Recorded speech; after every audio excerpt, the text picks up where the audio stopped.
நண்பர்களே, இன்னும் ஒரு இனிய காலை பொழுதில் தீதும் நன்றும் நிகழ்ச்சியில் உங்களை சந்திப்பதில் மிக்க மகிழ்ச்சி அடைகிறேன். இன்றைக்கு மிகவும் ஒரு தொடர்ச்சியாக எல்லோருடைய கவலைக்கும் உரிய ஒரு விஷயமாக இருப்பது என்பது பாலியல் சீண்டல்கள் தொடர்பானது. இதை பற்றி பல்வேறு நிலைகளில் பல்வேறு இடங்களிலிருந்து பற்பல செய்திகள் வருகின்றன. ஆனால் சமீபத்தில் தமிழ்நாடு அரசினுடைய தலைமைச் செயலாளர் அனைத்து கல்வித்துறை சார்ந்த அதிகாரிகளையும் அழைத்து ஒரு சந்திப்புக்கு ஏற்பாடு செய்திருந்தார். அதாவது பள்ளிகளில் குழந்தைகளின் மீதான பாலியல் சீண்டல்களை கண்காணித்து அதை தடுத்து நிறுத்துவது தொடர்பான ஆலோசனைகள் மேற்கொள்ளப்பட்டு சில முக்கியமான நடவடிக்கைகளுக்கு உத்தரவிடப்பட்டிருக்கின்றன. இது தொடர்ச்சியாக பள்ளி குழந்தைகளின் மேல் செலுத்தப்படுகிற இந்த பாலியல் வன்செயல்கள் அல்லது பாலியல் சீண்டல்கள் பற்றிய செய்திகள் தொடர்ந்து வந்த வண்ணம் இருக்கின்றன. இந்த செய்திகள் என்பதை நாம் அலட்சியமாக கடந்து செல்ல முடியுமா, அல்லது இந்த காலகட்டத்தில் தான் இது இப்படி நடக்கிறதா என்று பல கேள்விகள் நமக்கு வருகின்றன. உண்மையில் இது ஒரு நீண்ட காலமாக இருந்து வரக்கூடிய ஒரு பிரச்சினை என்று தான் நான் கருதுகிறேன். முன்னர் இதை பற்றிய விழிப்புணர்ச்சி இல்லை.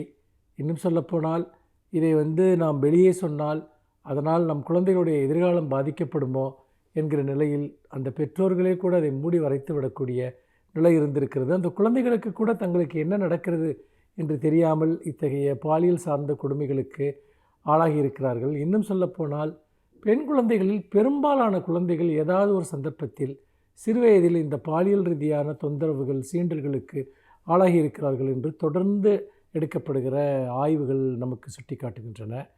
அப்படிப்பட்ட ஒரு சூழ்நிலையில்தான் இந்த பள்ளிகளில் நடக்கக்கூடிய இந்த பாலியல் சீண்டல்கள் தொடர்பான புகார்கள் வந்தால் கூட பல பள்ளி நிர்வாகங்கள் என்ன செய்கின்றன என்று பார்த்தால், இதனால் பள்ளிக்கு கெட்ட பெயர் வந்து விடுமோ என்கிற ஒரு அடிப்படையில் அவற்றை மூடி மறைக்கக்கூடிய ஒரு சூழலையும் நாம் பார்க்கிறோம். பிரச்சனை இங்கிருந்து தான் ஆரம்பிக்கிறது. அதாவது குற்றவாளிகள் எங்கே தைரியம் பெறுகிறார்கள் என்றால், இதை ஏதோ ஒரு காரணத்திற்காக யாராவது மூடி மறைப்பார்கள் என்கிற தைரியம்தான் அவர்களை மேலும் குற்றச்செயல்களில் ஈடுபட செய்கிறது. இது ஒரு மனப்பிறழ்வு சம்பந்தமான ஒரு விஷயம் என்று கூட சொல்லலாம், அல்லது சாஃப்ட் டார்கெட் என்று சொல்லக்கூடிய எதிர்க்க வலிமையற்றவர்களின் மீது நடத்தப்படுகிற ஒரு வக்கிரமான ஒரு தாக்குதல் என்றும் கூட சொல்லலாம்.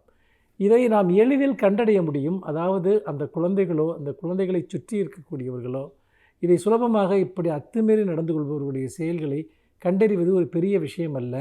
ஆனால் பல சமயங்களில் அந்த நோக்கங்களை மற்றவர்கள் புரிந்து கொள்ளாமல் குழந்தைகளை தொடுவது அல்லது குழந்தைகளின் மீது அவர்களுக்கு பாலியல் ரீதியான சீண்டல்களை செய்வது என்பதை ஒரு குற்றம் என்கிற ஒரு நிலையை நாம் பரவலாக உருவாக்க வேண்டும்.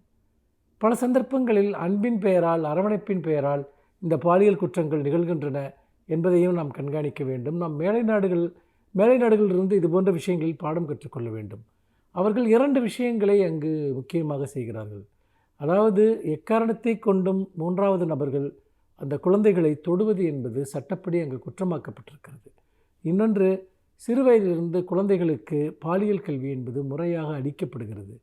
இதன் மூலமாக குழந்தைகள் சிறுவயதிலேயே ஒரு அவேர்னஸுக்கு ஆளாகிறார்கள். ஆனால் நமக்கு இன்னும் பாலியல் கல்வியை கொண்டு வருவதில் கலாச்சார ரீதியான தடைகள் இருக்கின்றன, அதற்கு எதிர்ப்புகள் இருக்கின்றன.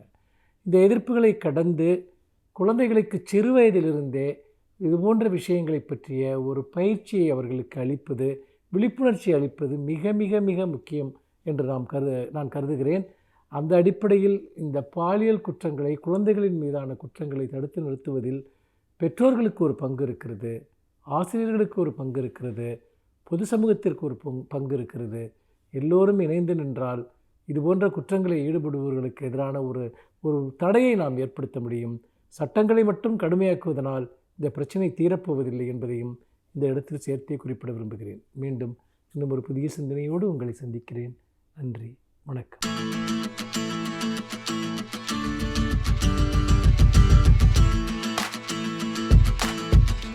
இன்றைய காலகட்டத்திலே எல்லோருக்கும் உள்ள மன அழுத்தத்தையும் மனச்சோர்வையும் போக்குவது எப்படி? இந்த மன அழுத்தம் மனச்சோர்வு ஏற்படுவதற்கு பல்வேறு காரியங்களை நாம் ஆராய்ந்து பார்க்கின்றோம். இதிலே நான் சொல்வது போல நமக்குள்ள உள்ள ஒரு பயமும், நமக்குள்ள உள்ள பதட்டம், நம் தோல்வியை உற்றுவருமோ அப்படின்ற ஒரு பயம், ஒரு வாழ்க்கையை பற்றிய ஒரு பயம், எதிர்காலத்தை பற்றிய ஒரு பயம், இப்படி ஒரு பல்வேறு விதமான சிந்தனைகள் நம்மளுக்கு இந்த மன அழுத்தத்திற்கு காரணமாக அமைகின்றன. இதில் சின்ன சின்ன காரணங்கள் ஒவ்வொரு குடும்பத்திலும் ஒவ்வொரு மாணவர்களுக்கும் இதுதான் அப்படின்னு நம்ம பர்டிகுலராக சொல்ல முடியாத அளவிற்கு பல்வேறு காரண காரியங்கள் இருக்கின்றன. இதில் பொதுவாக அப்படின்னு நம்ம பார்க்கும்போது நாம் தனியாக இருக்கின்றோமோ அப்படின்ற ஒரு ஃபீலிங், இரண்டாவது நம்மை தனிமைப்படுத்தி விட்டார்களோ அப்படின்ற ஒரு ஃபீலிங், அதையும் தாண்டி நம்மை வேறுபடுத்தி பார்க்கிறார்களோ அப்படின்ற ஒரு ஃபீலிங், இரண்டாவது அதுக்கு அடுத்தபடி பார்க்கும்போது நமக்கு மட்டுமே அநீதி இழைத்து விட்டதா இந்த உலகம், இந்த சமூகம் அப்படின்ற நமக்குள்ளேயே ஒரு கேள்வி.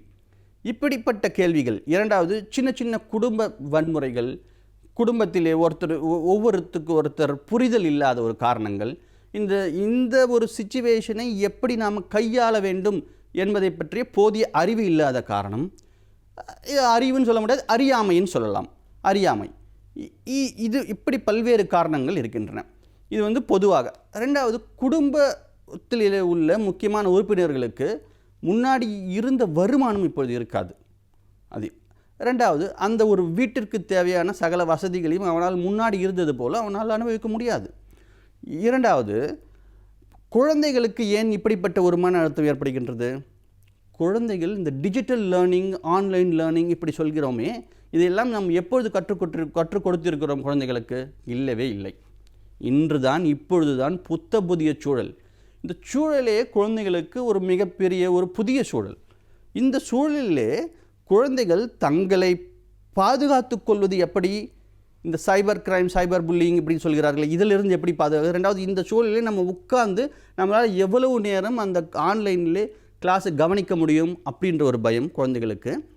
ரெண்டாவது, குழந்தைகளுக்கு இந்த ஆன்லைனில் தான் நம்ம அசஸ்மெண்ட் பண்ணுறோம், எவாலுவேஷன் பண்ணுறோம், இதெல்லாம் ஒரு குழந்தைகளுக்கு ஒரு பயம்.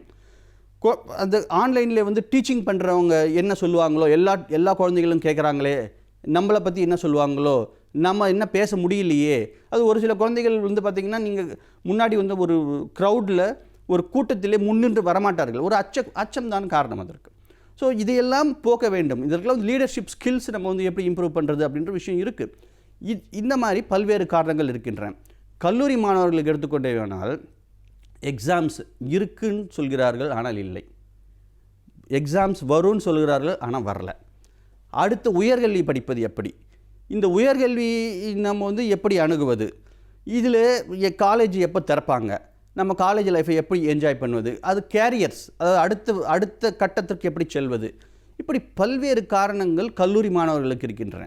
அது மாதிரி அடலசன்ஸ் அப்படின்ற பார்க்கும்போது அவர்களுக்கும் உள்ள மன அழுத்தம் இருக்க தான் செய்யுது. ஏன்னா அவங்க எல்லாருமே ஒரு ஃப்ரெண்ட்ஸ், பியர்ஸ் குரூப்ஸ்ன்னு சொல்லுவார்கள், இவர்களோட கனெக்ஷன் ஆகியிருக்காங்க. அப்போது ஒவ்வொருத்தருக்கும் பேசி அளவலாகி வெளியில் ஒரு சாதாரணமான ஒரு சூழல் கிடையாது. அவங்களுக்கு என்ன ஆகுது? ஒரு விளையாட்டினுடைய நேரம் கட் ஆகிடுது. அதே மாதிரி மற்ற மாணவர்களுடைய, அதாவது சக மாணவர்களுடைய அளவலாகக்கூடிய நேரம் இல்லை. அதாவது ஒன்றுக்கு ஒன்று ஃபேஸ் டு ஃபேஸ் அப்படி கிடையாது. வீடியோ கால் பண்ணலாமா, அது வேறு விஷயம். இப்படி எல்லாமே ஒரு சாதாரணமாக இருக்கின்ற நிலைமை தலைகீழாக மாறும்போது அந்த அச்சுறுத்தல் இருக்கத்தானே செய்யும். இதை எல்லாமே நம்ம ஒவ்வொரு ஏஜ் குரூப் அப்படின்னு சொல்வார்கள். இந்த குழந்தைகள் 1 முதல் 5ஆம் வரை உள்ள குழந்தைகளை எப்படி கையாள்வது, 5வது படிக்கும் 6வது படிக்கும் மாணவர்கள் முதல் 8ஆம் வகுப்பு மாணவர்கள் வரை உள்ள குறைகளை எப்படி கையாள்வது, பிறகு 12ஆம் வகுப்பு மாணவர்களுக்குள்ள மன அழுத்தத்தை எப்படி போக்குவது, டீனேஜ் கல்லூரி மாணவர்கள், குடும்ப நண்பர்கள், குடும்ப உறுப்பினர்கள், வயதானவர், இவர்கள் ஒவ்வொருவருக்கும் ஒவ்வொரு மாதிரியாக இந்த மன அழுத்தத்தை கையாள வேண்டும். பொதுவாக இந்த ஒரு பதிவிலே நம்ம குழந்தைகளினுடைய மன அழுத்தத்தை, படிக்கிற மாணவர்களுடைய மன அழுத்தத்தை போக்குவது மட்டும் எப்படி அப்படின்றத மட்டும் நம்ம பார்ப்போம். இப்போது எல்லாருமே ஸ்கூல் கேம்பஸ், ஹாஸ்டல் கேம்பஸ் இப்படிலாம் கேள்விப்பட்டிருக்கோம். ஆனால் ஹோம் கேம்பஸ், இதுதான் புதிய வார்த்தை. ஹோம் கேம்பஸ் அப்படின்ற வார்த்தை புதிது. அதாவது வீட்டுச் சூழலிலே கல்வியை கற்க வேண்டும். வீட்டுச் சூழலிலே நீங்கள் கல்வியை கற்க வேண்டும். இந்த வீட்டுச் சூழலிலே நீங்கள் கல்வியை கற்க வேண்டுமென்றால் அதற்குள்ள வழிமுறைகள் என்ன? அந்த கல்வியை மன அழுத்தம் இல்லாமல் எப்படி ஒரு என்ஜாய்மெண்ட்டோட, ஒரு ஹாப்பி லேர்னிங்னு சொல்வார்களே, அந்த மாதிரி ஒரு ஹாப்பியாக எப்படி அந்த கற்றுக்கொள்ளலை நாம் உள்வாங்குவது, இதன் மூலம் நம்மளுடைய படைப்பாற்றலை எப்படி மேம்படுத்துவது, இப்படி இப்படி வந்து குழந்தைகளுக்கு நாம் பயிற்சிகள் கொடுக்க வேண்டும். அது ப்ராக்டிஸ் மேக்ஸ் அ மேன். பயிற்சியும் முயற்சியும் இருந்தால் வாழ்க்கையில் என்ன வேணால் நம்மளால் சாதிக்க முடியும் மாணவர்களே. கண்டிப்பாக வாழ்க்கையில் நீங்கள் என்ன வேணாலும் சாதிக்க முடியும். அந்த நம்பிக்கையை வளர்த்துக்கொள்வது எப்படி? சுய ஊக்கம் சொல்வார்களே, செல்ஃப் மோட்டிவேஷன், அதுதான் இந்த காலகட்டத்திலே மிக மிக முக்கியம். உங்களை பற்றி நீங்கள் என்றைக்குமே குறைவாக எடை போடாதீர்கள். உங்களுக்குள்ள ஒரு திறமை கண்டிப்பாக இருக்கின்றது. அந்த திறமையை எப்படி நீங்கள் வெளிக்கொணர்வது? இப்போது நம்ம ஒரு உதாரணத்துக்கு சொல்வேமானால், மகேந்திர சிங் தோனி அப்படின்ற ஒரு கிரிக்கெட் கேப்டன் எல்லோருக்குமே தெரிந்த ஒரு நபர். அவர் சிறிய வயதிலேயே அவர் விளையாட்டின் ஆர்வம் இருந்தது உண்மை. ஆனால் ஃபுட்பாலில் தானே அவருக்கு ஆர்வம் இருந்தது. திடீர்னு கிரிக்கெட்டிலே அவர் எப்படி அவர் இன்வால்வ் பண்ணி கொண்டார், அதில் அவருடைய திறமையை எப்படி வளர்த்து கொண்டார், அவருடைய காலகட்டத்திலே அவருடைய சந்தித்த இன்னல்கள் என்னென்ன, அவர் எப்படி வாழ்க்கையில் வெற்றி பெற்றார், அவர் கேப்டன் கூல் அப்படின்னு சொல்லக்கூடிய அளவிற்கு அவர் எப்படி தன்னுடைய நிர்வாக மேலாண்மையும் ஒரு ஆளுமை திறனையும் எப்படி வளர்த்து கொண்டார், இதையெல்லாம் நாம் கண்டிப்பாக பார்க்க வேண்டும். மாணவர்களுடைய மத்தியிலே முக்கியமாக பழக்க வழக்கங்களை நாம் ஒரு லிஸ்ட் போட்டு நம் ஆசிரியர்களும் பெற்றோர்களும் மாணவர்களுக்கு சொல்ல வேண்டும். அது ரொட்டீன்ஸ்ன்னு சொல்வார்களே, ரொட்டீன்ஸ். அந்த ரொட்டீன்ஸும் அந்த ஹேபிட்ஸ், இது ரெண்டுமே தான் மாணவர்களை திறன்பட வாழ்க்கையினுடைய தரத்தை மேம்படுத்துவதற்கு உதவும். யோகா, மெடிடேஷன், பிராணாயம், இந்த மாதிரி ஒரு குறிப்பிட்ட ரொட்டீனான ஒரு வாழ்க்கை முறையை நாம் இந்த காலகட்டத்திலே மட்டுமல்லாமல் என்றைக்குமே பின்பற்றுமானால் நம்முடைய மனச்சோர்வு கண்டிப்பாக நீங்கும்.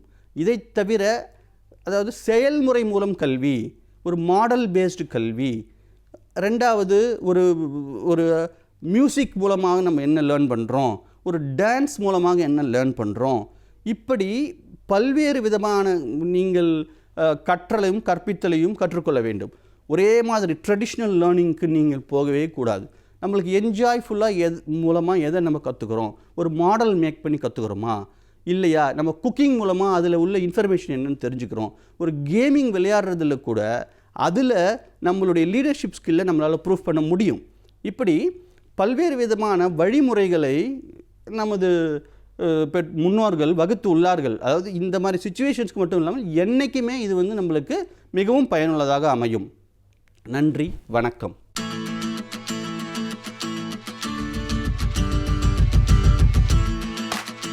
அனைவருக்கும் என் அன்பு வணக்கம். 2 சிலைகளை ஒப்பிட்டு பார்ப்பதற்கான தருணமாக இது இருக்கிறது. ஒன்று கன்னியாகுமரியின் கடலில் எழுந்த திருவள்ளுவர் சிலை, இன்னொன்று மராத்திய மாநிலத்தில் சிந்துதுர்க் மாவட்டத்தில் இருக்கிற அந்த ராஜ்கோட் கோட்டையில் எழுப்பப்பட்ட சத்ரபதி சிவாஜியின் சிலை.